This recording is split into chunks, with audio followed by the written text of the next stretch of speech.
Nawawala na naman yung pera ko. Anak, sumama ka sa akin. Pupunta tayo sa mangkukulam. Bakit po, Nay? Ipapakulam ko yung nangingialam ng pitaka ko. Palagi kasi nawawala ng pera eh. Baka ginagastos yun, Nay, kaya nawawala. Humanda talaga sa akin yan. Tara na. A few moments later. Tao po. Sino yan? Nay, uwi na tayo. Nakakatakot siya. Manahimik ka dyan. Ikaw papakulam ko, sige. Anong kailangan nyo? Palagi kasi nawawala ng pera tong pitaka ko. Ipapakulam ko sana kung sino yung nanguha ng pera dito. Sige. Kung sino man ang kumukuha ng pera sa pitaka niya ay mapaparusahan. Nay, wag mo nang ituloy. Humanda ka sa akin kung sino ka man. Tutusukin ko na. Sakit ng tiyan ko. Sakit ng ulo ko. Ikaw yung nangunguha ng pera sa pitaka ko? Hindi, Nay. Bakit ikaw yung nasasaktan? Baka may nakain lang ako kanina. Pahirapan mo pa siya lalo. Ito na ang matinding parusa. Tumahol ka na parang aso. Ayan na ang sagot mo. Walang iya ka, Kyle. Ikaw pala kumukuha ng pera sa pitaka ko? Nay, sorry. Humanda ka sa akin. Halika dito. Nay, wag po. Halika dito. Itatali kita. Nay, sorry. Hay! Bayad nyo! Bruno, alis lang ako Ikaw muna magbantay ng bahay Bye. Sakto. Mukhang mayaman nakatira dito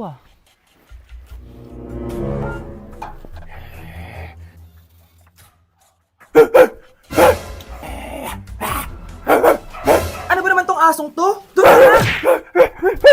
na! Sinipa mo ko? Manda ka sa akin. Mamaya ka sa aking aso ka. Ano ka ngayon? Deserve. Bilhin mo na tong gamot. Para saan? Para di kumalat yung virus dyan sa katawan mo. Kung hindi, Magkano ba yan? Mura lang. 1,000. ang mahal naman. Di bahala ka sa buhay mo. Ito. Thank you.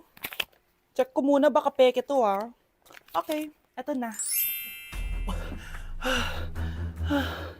Humanda ka sa aking aso ka! Halika ditong aso ka! Ikaw naman kakagatin ko! Ayan! Huliin niyo yung magnanakaw na yan! Sumama ka sa akin sa presinto! Gusto ko lang naman uminom ng tubig Ang galing mo talaga, Bruno. May pera na naman tayo. Anak, kunin mo kayong pink na Tupperware dyan. Eto po ba, Nay? Oo, ayan. Dalhin mo dito. Bilisan mo, anak.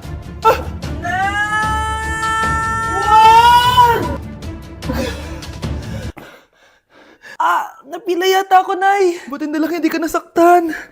Wow, mas concerned pa sa Tupperware kaysa sa anak niya. Deserve mo yan. Tatanga-tanga ka kasi. Dadami mo pa tong Tupperware ko. Safe ka na sa akin, baby. Sorry Number 1. Ano ang war na naganap noong 1939? Ako, ma'am. Okay, Kyle. Battle of Yultong. Anong Battle of Yultong na yan, ha?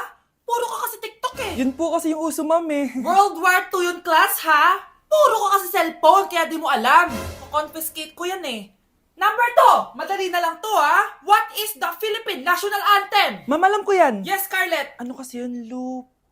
Selos by Shaira? Anong selos-selos, ha? At di ko alam bakit ba nagkakaganto. Pinagluloko niyo ba ako dito, ha? Lupang hinirang yon. Ay, iba pala, ma'am.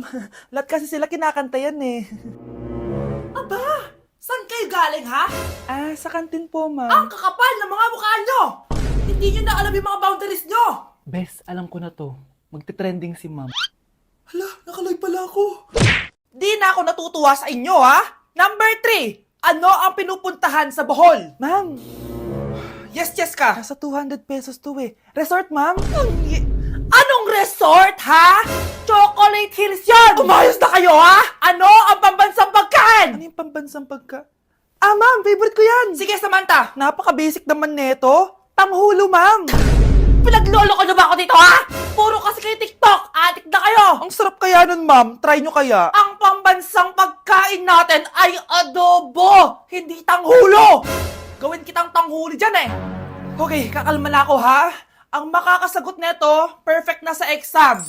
Ano ang pambansang laro natin? Pag nasagot ko to, mas mataas na yung score ko kay Samantha. Ma'am! Scarlett, umayos ka na ha? Sige. Ang pambansang laro natin ay 8-ball pool.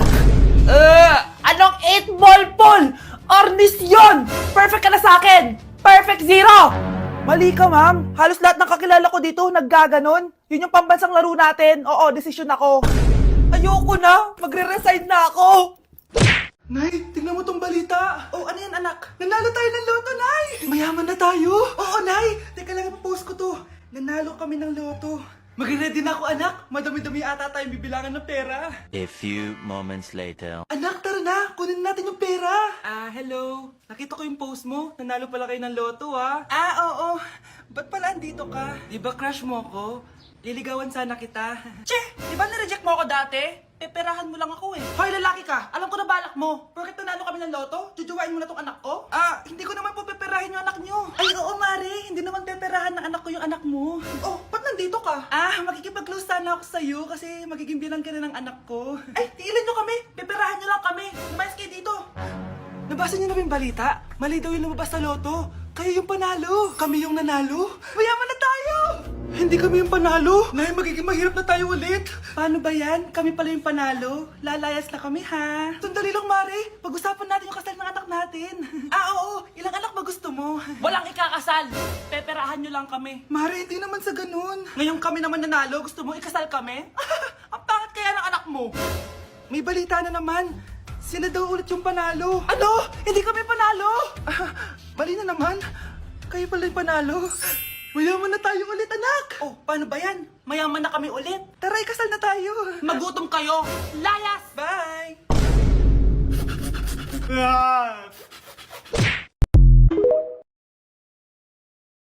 Ganda ko dito, oh. Sino yun? Nasaan na yun? Bata, okay ka lang ba? Kanina ka pa kasi nakatayo dyan eh. Pwede mo ba ako tulungan? Tulungan saan? Nawawala kasi yung kwintas ko. Dito ko yun nawala. Bigay kasi yun ng nanay ko sa akin eh. Sige, tara. Saan mo ba kasi yun uling nakita? Dito lang yun, banda sa puno. Kwintas? Kanina pa ako paikot-ikot dito sa punong to. Wala namang kwintas eh. Sure ka ba? Bata? Walang yung batang yun na. Iniiwan ako dito. Pinaglalaroan lang ata ako. Uwi na nga ako. Hi, Scarlett. Kagulat ka naman. Paano ka nakapasok dito sa bahay namin? Tara, hanapin lang natin yung kwintas. Saan ka ba kasi pumunta kahapon? Bigla ka nawala eh. Hindi ko din alam eh. Oo, tara, hanapin na natin yung kwintas mo. Yay! Anong kulay ba kasi yun? Kulay silver yung kwintas. Silver? Kanina pa ako naghahanap dito. Parang wala naman silver na kwintas dito. Bata? Iniwan na naman ako. Andito ka lang palang bata ka? Ang ginagawa mo dyan? Nay, hinahanap ko yung kwintas ng batang kasama ko. Umuwi ka na. Magagabi na oh. Sige, Nay. Nay, yan ata yung kwintas na hinahanap ng bata. Ba't nasa iyo yan? Wala to anak. Tara, uwi na tayo. Nay, saan mo ba talaga galing yung kwintas na yan? Itong kwintas na to anak, special to sa akin dahil galing to sa kapatid ko. Kaso, namatay siya nung 9 years old siya. So yung bata kanina, siya yung tita ko na namatay? Oo anak, siya lang ang may favorite sa akin. Mga magulang namin, ayaw sa akin. Kaya sobrang mahal ko yun, anak. Ang lungkot naman pala, Nay. Sobrang sakit lang. Sorry. Tama na yun, Nay. Nanay mo yung pumatay sa akin, Scarlett.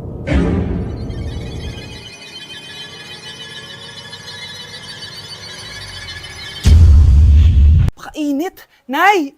Anong ginagawa mo dyan? Pinapainit ko lang tulutuan natin. Uso kasi to, anak. Uso, Nay? Bakit di na lang doon sa kusina?